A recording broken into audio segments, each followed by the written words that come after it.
Interpreting tornado, contribution to variance. 102. Change the setting for the type of tornado to display at the tornado button to tornado contribution to variance.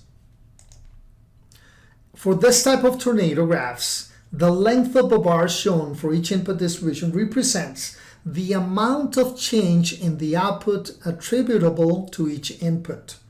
A regression analysis is performed to calculate these values. This technique calculates how much more of the variance in an output is explained by adding each of a sequence of inputs to the regression model. The stepwise regression procedure determines the selection of the variables and the order in which they are added.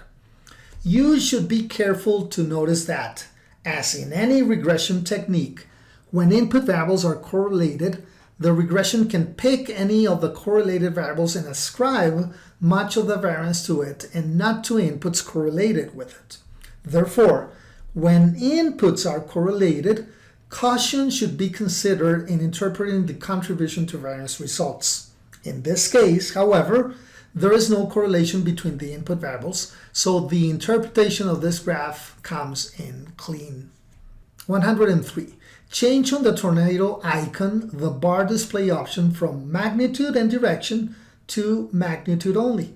In this case, this option will not change anything to the graph as all variables are positively correlated to the total cost output.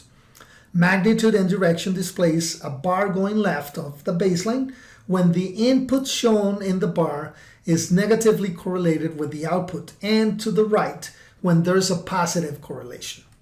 Magnitude only display all bars to the right. So contribution to variance percentage can be easily compared between bars.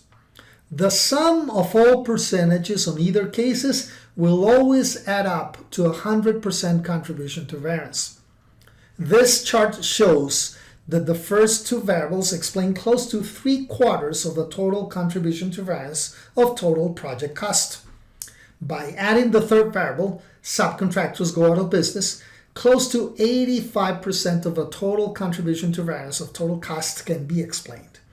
In other words, as a project manager, by taking control of 3 key project variables out of a total of 13, he or she is able to control 85% of the total potential variation of the costs of the project.